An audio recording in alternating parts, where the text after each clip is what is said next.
Hey YouTube, Rider Zero here with a review of the Sky Brothers Zord vehicle from Power Rangers Megaforce. This is the third and final vehicle set as of right now, and I think that there will be, period, for the Megaforce toy line for the Zord builders and the Megazord itself. Same deal with the packaging as before on the Land and Sea Brothers. Not going to spend a lot of time on it, just real quick here. You can see the Red Ranger at the front. Sky Megazord here, the actual vehicle itself. Red Ranger cards, comes with 2 cards. And that's pretty much it. So I'm just going to go ahead and bust this thing out of the package and we'll jump right into the review. Alright, and here we have the vehicle all ready to go out of the package. It looks pretty decent out of package. It may have replaced the Sea Brothers as my favorite. We'll take a look at the vehicle here in just a second. Real quick, we'll go over the cards that it comes with for the action card game and the Gosei Morpher. You get the Sky Brothers summoning for the Zords, and then you get the Sky Megazord itself. We'll go ahead and play these real quick in the Morpher, even though we already know what it's going to say.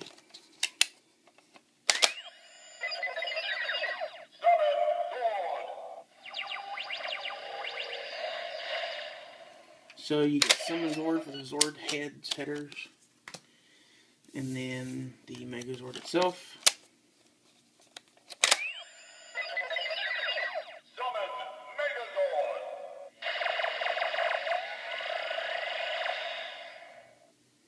So, same as before with the summonings. I really do kind of wish we would have got something different now that I have all 3 and kind of tired of hearing that. Just saying summon Sky Brothers or anything would have been cool, but, you know, what can you do? So again, here we have the vehicle itself. This vehicle comes with 3 Zords attached. You have the Ptera Zord, the Hawk Zord, and what I'm assuming we're going to call the Crow Zord. They haven't officially named it from what I've heard. I did believe that in Gosei it was the Crow Zord, so we're just going to go, or the Crow Header. So we're just going to go with Crow Zord for right now. So overall, like I said, this one actually it's probably my favorite now in terms of the looks. A little bit different from the others. It comes with this piece right here, which if you watch Gosei, it's actually part of Data's Hyper. But as we've all sadly learned, we're not getting Data's Hyper, so they attached it to this to form the Hyper Gosei Great. So this piece actually just pops right off, which we'll do in a second. But I actually kind of like it because it kind of looks more like a control board for a vehicle. So it would have been neat to have incorporated that on the Sea and the Land Brothers, but whatever. So we'll just go ahead and pop off the heads here because we're not going to take a lot of time looking at the vehicle itself because it's the same that we've already seen, just a different color. And we'll go ahead and pop off the mask piece because we will take a look at that here in a minute. So we'll just go ahead and set this to the side for now. And we'll start with the Ptera. So for this one, pretty nice detailing overall. Probably missing some paint apps I'm not real familiar with the header set. I do actually have that now, but I haven't gotten a chance to open those. So possible reviews coming in the future for those. But anyway, decent paint apps overall. Not too bad looking. No opening on the mouth again, unfortunately, which would have been cool if it could have done that. But what can you do? The Crow really doesn't have a whole lot of detailing to it. A little bit of silver painting for the beak. Eyes are green, silver going around. And that's pretty much it. One thing I did forget to mention, which we'll see on the Megazord, these do have a little bit of movement there. They snap into place for the actual Megazord itself. And then last but not least, you have the Hawk Zord, which looks pretty cool. No, you don't pop off yet. For whatever reason, it does not want to stay closed, so there's that. Not too bad overall, pretty much just a big piece of red plastic with some paint. And there you'll see the head for the Sky Megazord, which we'll look at here in a second. So that's pretty much it for the Zords. Again, pretty much the same with all of them. You know, they're just, unfortunately, not all that detailed and not too action-specific like they were in Gosei. So we will go ahead and take a look at the Sky Megazord itself. I've already kind of prepped the Gosei Great Megazord. Go ahead and pan up here because all the action will be up top again for this Megazord. So in order to form the Sky Megazord, we have to bring the wings back around to the top here. Put the arms back down. So arms go there. The Crow will go over here onto this port. the Ptera. Pop that down. Goes on this port. And then last but not least, the Hawk splits open and just plugs right there for the head. And there you have the Sky Megazord. So not too bad looking overall. I do know that the beaks on the Ghost Sager version actually open up to reveal guns in there. So that would have been cool if we could have got that. As is, it's not too bad looking. I think that really could have kind of made it a little better if they would have opened up. But overall, not too bad looking. I don't think it's my favorite Megazord overall. I still think I like the Sky Megazord a little better. I mean, it's a pirate hat. How can you not like that? But overall, you know, it's pretty decent. Again, probably lacking some detailing that we did not get transferred over from the Gosei Great Japanese version. But not bad overall.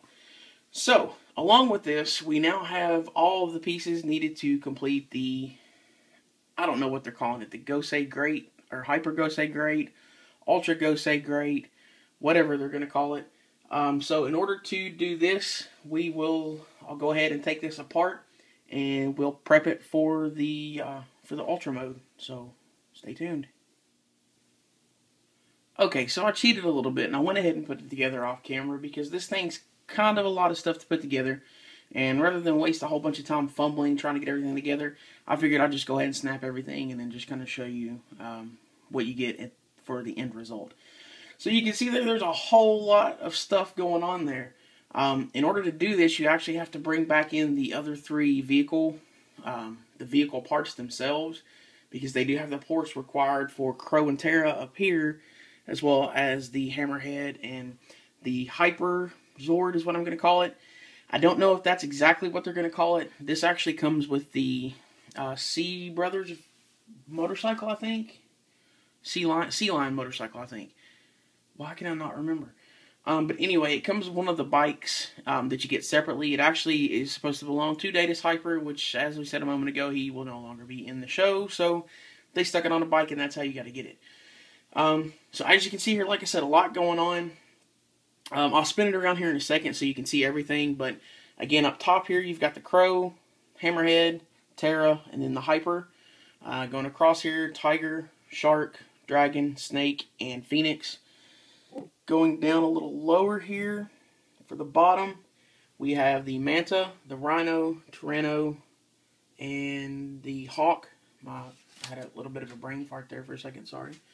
And then for the arms, it uses the Stag and the Saw Shark. So, lots of stuff going on there. And it's really kind of wobbly when it's done like this too. There's a whole lot of stuff going on up top, and the support that you get from the legs isn't very good. I'll go ahead and spin it around so you can see the back of it to see exactly how this pieces together with the three vehicles.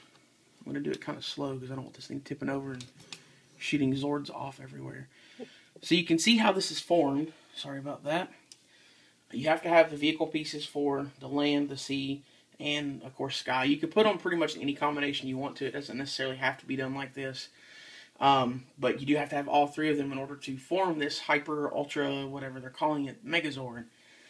But yeah, that's pretty much it. So, pretty cool overall. Like I said, there's a lot going on, but it does kind of look pretty badass once you get everything together. And it's really, really heavy. Not really heavy just for the toy itself. It's pretty heavy because there's a lot of stuff going on. So that's pretty much it. Oh, and I forgot to mention this, the visor for this particular form snaps right onto the head for Gosei Great itself, so it just kind of pushes on there. And then you put the Gosei Great head for the actual head itself. So yeah, that's pretty much it for this set of vehicles and for this Megazord. I think it is pretty cool. Hopefully I have everything in the right order like it's supposed to go. I just went from the picture on the box because, like I said, I haven't watched Ghost Sager, so I don't know if this is exactly how it goes, but hopefully it is. So I hope you enjoyed the review for the vehicle sets. There will be more stuff coming up. I do have some figure arts coming up for Gosei Knight, which I'm going to kind of entail into Megaforce since, you know, he's going to be in Megaforce as Robo Knight. But some other things coming up for Megaforce as well. Possibly going to do the reviews for the Japanese versions of the Megazords. Comment below, let me know if you want to see those. I haven't decided on those for sure. But that's going to do it. So don't forget to follow me on Twitter at twitter.com/RiderZero. Check out the blog at riderzero.com. And as always, please rate, comment, subscribe, all that good stuff. Spread the word. Let me know what you think. Until next time, thanks for watching. Take care.